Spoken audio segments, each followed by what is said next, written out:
నమస్తే folks, welcome to my channel. Folks, తప్పు జరిగినప్పుడు మనల్ని వదిలి వెళ్ళిపోయేవారే ఎక్కువ, మన తప్పుల్ని మన్నించి సరిదిద్ది మనకి తోడుగా ఉండేవారు చాలా తక్కువ. అసలు ఈ మాట చెప్పడానికి గల కారణం నటి సంగీత విషయమే. తాజాగా ఇండస్ట్రీలో పెళ్లి వార్తలు ఎంతగా వినిపిస్తున్నాయో అంతకంటే ఎక్కువగా విడాకుల వార్తలు వినిపిస్తున్నాయి. ముఖ్యంగా సినీ సెలబ్రిటీలు ఎవరు ఎప్పుడు విడిపోతారో తెలియని పరిస్థితి. ఇండస్ట్రీలో ఈ మధ్య విడాకుల వార్తలు కాస్త గట్టిగానే వినిపిస్తున్నాయి. స్టార్ హీరోల నుండి దర్శకుల వరకు చాలా మంది విడిపోయిన వారే ఉన్నారు. ముఖ్యంగా నాగ చైతన్య నుండి ఏఆర్ రెహమాన్ వరకు విడాకులు అనౌన్స్ చేసి అందరికీ షాక్ ఇచ్చారు. ఇక తాజాగా సీనియర్ హీరోయిన్ అయిన సంగీత కూడా తన భర్త నుండి విడిపోతున్నట్లు వార్తలు గట్టిగానే వినిపిస్తున్నాయి. డైరెక్టర్ కృష్ణవంశీ తెరకెక్కించిన ఖడ్గం సినిమాతో మంచి క్రేజ్ తెచ్చుకున్న సంగీత పెళ్ళాం ఊరెలితే, ఆయుధం, ఈ అబ్బాయి చాలా మంచోడు, శివపుత్రుడు, సంక్రాంతి లాంటి సినిమాలు చేస్తూ బిజీగా ఉన్న సందర్భంలో సంగీత సింగర్ కృష్ణి పెళ్లి చేసుకుని ఇండస్ట్రీ నుండి బ్రేక్ తీసుకుంది. అలా కొన్నాళ్ళయ్యాక సరిలేరు నీకెవరు మూవీతో మదర్ క్యారెక్టర్స్ చేయడం ద్వారా సంగీత తన సెకండ్ ఇన్నింగ్స్ని స్టార్ట్ చేయగా ఇప్పుడు తన భర్త నుండి విడాకులు తీసుకొని తమ 16 ఏళ్ల వివాహ బంధానికి ఫుల్ స్టాప్ పెడుతున్నట్లు వార్తలు సోషల్ మీడియాలో తెగ హల్చల్ అవుతున్నాయి. ఇందుకు కారణం సంగీత తన సోషల్ మీడియా ఖాతాలో తన పేరులో నుండి తన భర్త పేరైన కృష్ణి తీసేసి యాక్టర్ సంగీతగా మార్చుకోవడం, అంతేకాకుండా ప్రతి ఒక్క పార్టీ ఫంక్షన్కి సోలోగానే వెళ్లడంతో ఈ వార్తలకి ఆద్యం పోసింది. ఇక గతంలోనూ సమంత, హన్సిక, సానియా మిర్జా లాంటి వారు ఇలాగే సోషల్ మీడియాలో తమ పేరుని మార్చుకొని విడాకుల విషయం ఆడియన్స్కి ముందే హింట్ ఇవ్వడంతో ఇప్పుడు సంగీత కూడా తన పేరు మార్చుకొని విడాకుల బాట పట్టిందనే వార్తలు వినిపిస్తున్నాయి. అసలు సంగీత క్రిష్ విడాకుల వార్తల్లో ఎంతవరకు నిజముంది? సంగీతకి తన తల్లిపై పోలీస్ కంప్లైంట్ ఇవ్వాల్సిన పరిస్థితి ఎందుకు వచ్చింది? సంగీత హీరో విజయ్ పెళ్లి క్యాన్సిల్ అవ్వడానికి గల కారణాలేంటి? సింగర్ క్రిష్ ని హడావిడిగా ఎందుకు పెళ్లి చేసుకుంది అనే నమ్మలేని నిజాన్ని ఈ వీడియోలో చెప్పడానికి నేను ప్రయత్నిస్తాను. మీరు మాత్రం ఈ వీడియోని పూర్తిగా చూడండి. సొంత బిజినెస్ అనేది ప్రతి ఒక్కరి కళ. ఆ కళని నెరవేర్చడానికి బేబర్ టీ వారు బేబర్ కేఫే ఫ్రాంచైజీని కేవలం 99,999 రూపాయలకే అందజేస్తున్నారు. దీనిలో ప్రత్యేకం ఏంటంటే తందూరి చాయ్. సౌత్ ఇండియాలోనే ఫస్ట్ తందూరి చాయ్ ఫ్రాంచైజీగా వచ్చిన ఈ బేబర్ కేఫ్ 99,999 రూపాయలకే container, kitchen setup, tandoori setup, tea powder మరియు మట్కా టీ కప్పులు లాంటివి ఎన్నో అందిస్తున్నారు. సింపుల్ గా చెప్పాలంటే రూపాయి తక్కువ ₹1,00,000 నేరుగా మీ కేఫ్ ఓపెనింగ్ కి వెళ్ళొచ్చు. ఇంకెందుకు ఆలస్యం? మరిన్ని డీటెయిల్స్ కోసం స్క్రీన్ మీద కనిపించే నెంబర్ ని కాంటాక్ట్ అవ్వండి. రసిక అలియాస్ సంగీత. ఈమె 1978 అక్టోబర్ 21న తమిళనాడులోని చెన్నైలో ఒక మధ్యతరగతి కుటుంబంలో జన్మించింది. తండ్రి శాంతారాం, తల్లి భానుమతి. ఈమెకి 2 అన్నలు కూడా ఉన్నారు. ఇక ఈమె తల్లి భానుమతి గారి తండ్రి కేఆర్ బాలన్ కేరళకి చెందిన వారై ఉండి ఊర్లో ఉన్న ఆస్తులన్నీ అమ్మేసి సినిమాల మీద ఉన్న మక్కువతో కేరళ నుండి మద్రాస్కి వచ్చి సినిమాల్ని ప్రొడ్యూస్ చేయాలనుకున్నారు. అలా అతనికి అప్పటికే పెళ్ళై 4 కూతుర్లు, 2 కొడుకులున్నా కూడా ఫ్యామిలీని తీసుకొని మద్రాస్కి వెళ్లి సెటిల్ అయ్యారు. ఇక అలా 1963లో కడవలై కండేన్ అనే మూవీ ద్వారా ప్రొడ్యూసర్గా అరంగేట్రం చేయగా ఆ మూవీ రిలీజ్ అయి ఫ్లాప్ అయింది. అయినా కూడా వెనకడుగు వేయకుండా జెమినీ గణేశన్తో చక్రం అనే మూవీ చేయగా అది కూడా రిలీజ్ అయి ఫ్లాప్ అవ్వడంతో పట్టువదలని విక్రమార్కుల్లా ఎలాగైనా ఇండస్ట్రీలో తనేంటో ప్రూవ్ చేసుకోవాలని ఎంజీఆర్తో హై బడ్జెట్లో తాయిన్ మడిల్ అనే మూవీ చేయగా ఆ మూవీ కూడా రిలీజ్ అయి అంతలా జనాదరణ పొందలేదు. ఇక అలా బ్యాక్ టు బ్యాక్ 6 మూవీస్ని ప్రొడ్యూస్ చేయగా అన్ని మూవీస్ ఫ్లాప్ అయి తమ ఆస్తుల్ని అమ్మేయాల్సిన పరిస్థితి వచ్చింది. ఇక అలా భానుమతి గారు తన తండ్రితో కలిసి తరచూ షూటింగ్స్కి వెళ్తూ ఉండేవారు. అలా ఆమె సినిమా వాతావరణాన్ని చూడడంతో ఆమెకి కూడా సినిమాల్లో నటించి హీరోయిన్ అవ్వాలనే ఇంట్రెస్ట్ ఏర్పడింది. కానీ సినిమా ఇండస్ట్రీ గురించి పూర్తిగా తెలుసున్న కేఆర్ బాలన్ గారు భానుమతి గారిని సినిమాల్లోకి వద్దని చెప్పడంతో ఆమెకి ఏం చేయాలో తెలియని పరిస్థితుల్లో పడింది. ఇదిలా ఉంటే ఆంధ్రాకి చెందిన శాంతారాం అనే వ్యక్తి మద్రాస్కి వెళ్లి ఒక పోస్ట్ ప్రొడక్షన్ స్టూడియోని రన్ చేస్తుండేవారు. ఇక అలా కేఆర్ బాలన్ గారు తన మూవీస్ పని మీద శాంతారాంని తరచూ కలుస్తుండగా అతని స్వభావం, మాట తీరు, హార్డ్ వర్క్ తనకి బాగా నచ్చి తన పెద్ద కూతురైన భానుమతిని శాంతారాంకి ఇచ్చి పెళ్లి చేయాలనుకున్నారు.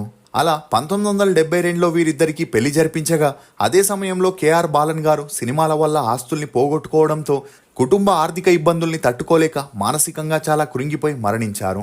ఇదిలా ఉంటే భానుమతి శాంతారాం గారి అన్యోన్య సంసారానికి గుర్తుగా 2 అబ్బాయిలు, 1 అమ్మాయి కూడా జన్మించింది. ఇక అలా స్టూడియోని రన్ చేస్తున్న శాంతారాం గారికి రోజులు గడుస్తున్న కొద్దీ సినిమాల్లో ప్రొడ్యూసర్ గా చేయాలనే ఇంట్రెస్ట్ ఏర్పడింది.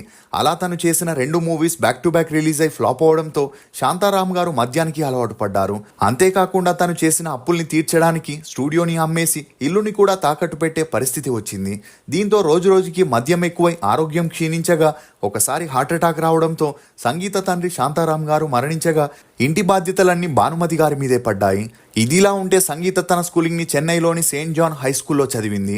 చదువుల్లో చురుగ్గా ఉన్న సంగీతకి బాగా చదివి డాక్టర్ అవ్వాలని ఉన్న తల్లికి మాత్రం చిన్నప్పటి నుండి తను సినిమాల్లో సాధించలేనిది తన కూతురు ద్వారా సాధించాలని, అంతేకాకుండా తమ ఆర్థిక పరిస్థితులు సుధారించాలంటే తన కూతురు సినిమాల్లో యాక్ట్ చేస్తేనే సాధ్యమని 7వ తరగతి చదువులకి ఫుల్ స్టాప్ పెట్టించేసి సంగీతని డ్యాన్స్ క్లాస్లో చేర్పించింది. అలా తన కూతుర్ని త్వరగా హీరోయిన్ని చేయాలని అందుకు కావాల్సిన ట్రీట్మెంట్స్ని కూడా ఇప్పించడం మొదలెట్టింది.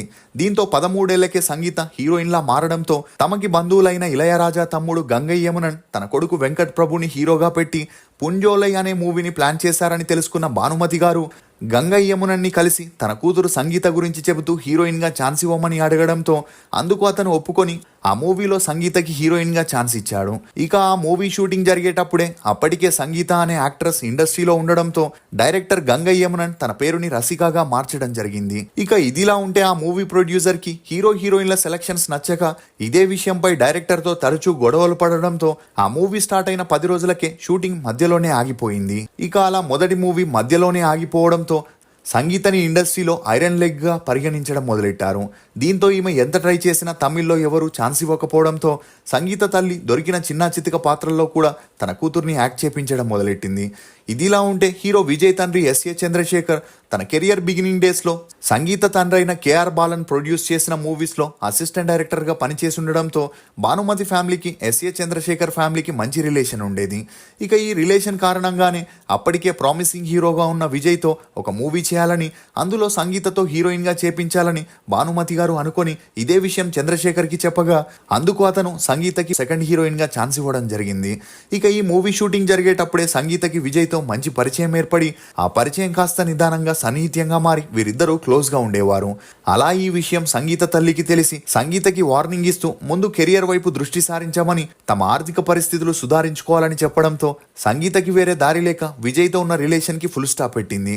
దీంతో సంగీత మైండ్ని డైవర్ట్ చేయాలని తన తల్లి మలయాళం మూవీస్లో ట్రై చేయగా అక్కడ సురేష్ గోపి హీరోగా చేసిన గంగోత్రి అనే మూవీలో సంగీతకి సెకండ్ హీరోయిన్గా ఛాన్స్ వచ్చింది. ఇక రోజాకి మలయాళంలో ఈ మూవీ ఫస్ట్ మూవీ అవ్వడం విశేషం. అలా గంగోత్రి మూవీ 1997లో రిలీజ్ అయి ఓకే టాక్ రావడంతో సంగీతకి సపోర్టింగ్ రోల్స్లో అవకాశాలు వెతుక్కుంటూ వచ్చాయి. కానీ అన్ని మూవీస్లోనూ ఈమెకి ఎక్స్పోజింగ్ క్యారెక్టర్స్ రావడంతో సంగీతకి అవి చేయడం ఇష్టం లేకపోయినా తన తల్లి డబ్బు కోసం వచ్చిన క్యారెక్టర్స్ని చేపిస్తుండేది. ఇక అలా సర్కస్ సత్తిపండు మూవీతో తెలుగు ఇండస్ట్రీలోకి ఎంట్రీ ఇచ్చిన సంగీత ఆ తర్వాత ఆశల సందడి అనే మూవీలో ఆలీతో హీరోయిన్గా చేయడం జరిగింది. కానీ అన్ని మూవీస్లోనూ సంగీత చేసే ఎక్స్పోజింగ్కి మలయాళం ఇండస్ట్రీ నుండే ఛాన్సులు ఎక్కువగా వస్తుండేవి. అలా సంగీత కెరియర్ 1993లో స్టార్ట్ అయిన 2000 సంవత్సరం వచ్చేసరికి 26 సినిమాల్లో బోల్డ్ క్యారెక్టర్స్ని చేయగా ఈమెకి బి గ్రేడ్ హీరోయిన్గా ముద్రపడింది. ఈ క్రమంలోనే జేడి చక్రవర్తి హీరోగా నటించిన నవ్వుతూ బ్రతకాలిరా అనే మూవీలో 3 హీరోయిన్స్లో సంగీత ఒక హీరోయిన్గా నటించగా ఆ మూవీ రిలీజ్ అయి అంతలా ఆడలేదు. అలా వెనకాలే శ్రీహరి గారు నటించిన మాయన సుందరయ్య అనే మూవీలో చేసిన ఆ మూవీ కూడా రిలీజ్ అయి ఫ్లాప్ అయింది. ఇక తమిళ్లో ఎలాగో తనకి చిన్న చితక పాత్రలే వస్తుండడంతో తెలుగులోనే తన లక్ని పరీక్షించుకోవాలని సంగీత చెన్నై నుండి హైదరాబాద్కి తన మకాన్ని మార్చేసి తనపై పడ్డ బి గ్రేడ్ హీరోయిన్ అనే ముద్రని తుడిచివేయాలనుకుంది. ఇక ఇదే సమయంలో కృష్ణవంశీ డైరెక్షన్లో మల్టీ స్టారర్ మూవీ అయిన ఖడ్గంలో సంగీతకి ఛాన్స్ రాగా అందులో పల్లెటూరి అమ్మాయి సినిమాల్లో హీరోయిన్ అవ్వడానికి ఎంతలా కష్టపడాలనేది చూపించడం, ఆ పాత్రలో యాక్ట్ చేసిన సంగీత నటన అందరినీ ఆకట్టుకుంది. ఇక అలా ఈ మూవీ 2002 నవంబర్ 29న రిలీజ్ అయి సూపర్ డూపర్ హిట్ అవ్వడంతో పాటు ఖడ్గం మూవీకి గాను సంగీత సపోర్టింగ్ ఆర్టిస్ట్ కేటగిరీలో ఫిలింఫేర్ అవార్డుని అందుకుంది. అలా ఖడ్గం మూవీలో ఈమె చేసిన నటనతో తెలుగులో ఈమెకి వరుసగా అవకాశాలు వెతుక్కుంటూ వచ్చాయి. అలా పెళ్ళాం ఊరెళ్తే, ఈ అబ్బాయి చాలా మంచోడు, ఆయుధం, ఓరిని ప్రేమ బంగారం గాను అనే మూవీస్ని చేస్తూ ఆ మధ్యలో శివపుత్రుడు అనే మూవీని చేయగా సంగీతకి ఎక్స్పోజింగ్ తప్ప యాక్టింగ్ రాదన్న వారంతా శివపుత్రుడు మూవీలో తన యాక్టింగ్ని చూసి అందరూ అప్రిషియేట్ చేయడం మొదలెట్టారు. ఇక అలా సంగీత అటు తెలుగు ఇటు తమిళ్లో బిజియెస్ట్ హీరోయిన్గా దూసుకపోతూ అలా వచ్చిన డబ్బులతో తన తల్లి భర్త తాకట్టు పెట్టిన ఇల్లుని విడిపించడం జరిగింది. ఇదిలా ఉంటే ఈమె అన్నయ్యలు కూడా బీటెక్ని కంప్లీట్ చేసిన జాబ్ చేయడం ఇష్టం లేక ఇంట్లోనే ఉండేవారు. అలా తల్లి కూడా ఏమీ చెప్పకపోయేసరికి ఫ్యామిలీ మొత్తం సంగీత సంపాదన మీదే డిపెండ్ అయ్యారు. ఇదిలా ఉంటే ఎప్పుడైతే సంగీత ధనం అనే మూవీని చేసిందో అందులో ఈమె చేసిన పాత్రకి గాను ఇన్నాళ్ళు తను జనాల్లో సంపాదించుకున్న పేరంతా పోగొట్టుకుందనే చెప్పొచ్చు. ఎందుకంటే ఆ మూవీలో వదిన మరిదితో అక్రమ సంబంధం గురించి ఉండడంతో అంత బోల్డ్ కాన్సెప్ట్ ని జనాలు యాక్సెప్ట్ చేయలేకపోయారు. ఇక అలా 2008 నాటికి సంగీతకి 37 ఏళ్లైనా డబ్బు కోసం తన తల్లి కూతురికి పెళ్లి చేయాలనుకోలేదు. కానీ సంగీతతో కెరియర్ స్టార్ట్ చేసిన హీరోయిన్స్ అందరూ పెళ్లి చేసుకొని పిల్లలతో హ్యాపీగా లైఫ్ని లీడ్ చేస్తుంటే సంగీత మాత్రం తనకి ఇష్టం లేకుండా సినిమాల్లో వచ్చే పాత్రల్ని చేస్తుండేది. అలా సంగీత తన తల్లితో పెళ్లి చేయమని నోరు తెరిచి అడిగినా అందుకు తన తల్లి చూద్దామని చెబుతూ మాట దాటేస్తుండేది. ఇక ఈ సమయంలోనే విజయ్ టీవీ అవార్డ్ ఫంక్షన్కి సంగీత వెళ్లడం, అక్కడ సింగర్గా మంచి పేరున్న క్రిష్ అలియాస్ విజయ బాలకృష్ణ ఆ ఫంక్షన్లో తన సింగింగ్తో అందరినీ అలరించడంతో క్రిష్ని చూసిన సంగీతకి తనపై love at first sight create అయింది. ఇక అలా ఫంక్షన్ పూర్తయ్యాక సంగీత నేరుగా క్రిష్ దగ్గరికి వెళ్ళి అతనితో పరిచయం పెంచుకొని వీరిద్దరూ మొబైల్ నెంబర్స్ని ఎక్స్చేంజ్ చేసుకోగా అప్పటి నుండి వీరిద్దరూ తరచూ కాల్స్ అండ్ మెసేజెస్ చేసుకుంటుండేవారు. ఇక అలా వీరిద్దరికి మంచి పరిచయం పెరిగి ఆ పరిచయం కాస్త నిదానంగా సన్నిహిత్యంగా మారి కలిసిన 1 వీక్లోనే సంగీత క్రిష్కి ప్రపోజ్ చేయగా అప్పటికే సంగీతపై ఇంట్రెస్ట్ ఉన్న క్రిష్ అందుకు ఇమ్మీడియట్గా ఒప్పుకున్నాడు. అలా వీరిద్దరూ డేట్ స్టార్ట్ చేసిన 3 నెలలకే పెళ్లి చేసుకోవాలని డిసైడ్ అయి ఇదే విషయం ఇరు కుటుంబాల్లో చెప్పగా క్రిష్ కుటుంబంలో వీరి పెళ్లికి ఒప్పుకోకపోవడంతో క్రిష్ మాత్రం పెళ్ళంటూ చేసుకుంటే సంగీతానే చేసుకుంటానని పట్టుబట్టుకొని కూర్చున్నాడు. ఇక సంగీత ఇంట్లో కూడా వీరి పెళ్లి విషయంలో గొడవలు వచ్చిన సంగీత పట్టుదల ముందు తన ఫ్యామిలీ ఏమీ చేయలేక ఒప్పుకున్నారు. అలా ఒక టెంపుల్లో 2009లో సంగీత కుటుంబ సభ్యుల సమక్షంలో క్రిష్ మరియు సంగీత పెళ్లి చేసుకుని ఒకటయ్యారు. అలా పెళ్లి తర్వాత క్రిష్ ఇంట్లో వీరిద్దరిని లోపలికి రానివ్వకపోవడంతో సంగీత ఇంట్లో పై పోర్షన్లో అద్దెకుండే వారిని వెకేట్ చేపించి సంగీత మరియు క్రిష్ అందులో ఉంటే కింది పోర్షన్లో సంగీత తల్లి అన్నలుండేవారు. ఇక ఇదిలా ఉన్నప్పుడే సంగీత అన్నయ్య జాబ్లో జాయిన్ అయి పనిచేస్తూ ఫ్యామిలీని పోషిస్తూ ఉండేవాడు.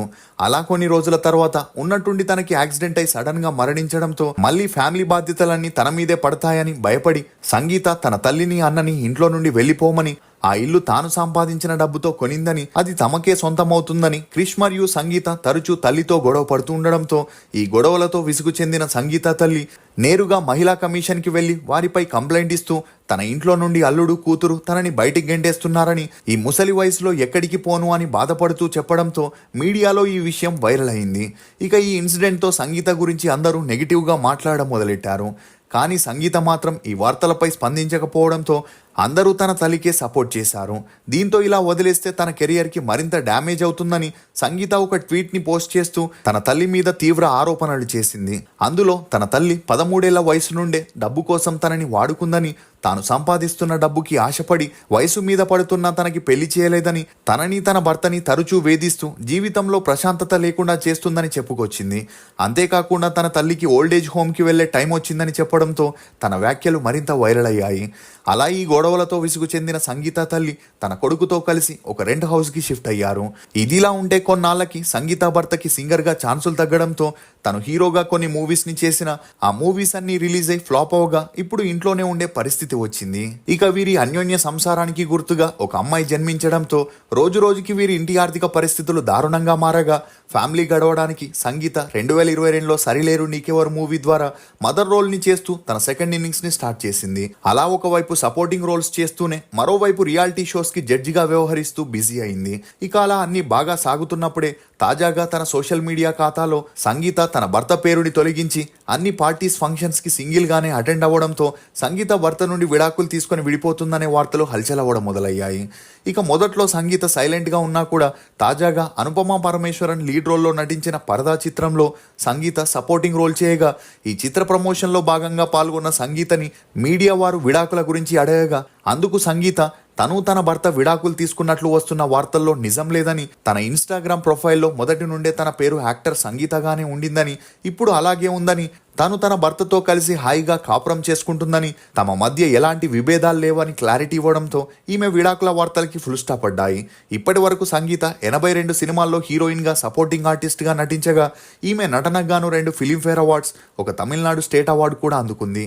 మీకు సంగీత నటించిన సినిమాల్లో ఫేవరెట్ ఏదనేది కమెంట్ సెక్షన్లో తప్పకుండా తెలియజేయండి. ఫోక్స్, డబ్బు సంపాదించడం గుండు సూదితో గొయ్యి తవ్వడం లాంటిది చాలా కష్టం. అదే ఖర్చు పెట్టడం ఊదిన బెలూన్ని గుండు సూదితో పగలగొట్టడం లాంటిది. లాంటిది, చాలా సులభం. ఇది ఫోక్స్, నటి సంగీత గురించి కొన్ని నమ్మలేని నిజాలు. ఈ వీడియో మీద మీ అభిప్రాయాన్ని కమెంట్ సెక్షన్లో తప్పకుండా తెలియజేయండి. మేము చేసిన ఈ వీడియో మీకు నచ్చినట్లయితే ఒక లైక్ ద్వారా మీ సపోర్ట్ని మాకు తెలియజేయండి. For more interesting videos please subscribe to CR voice. Thank you.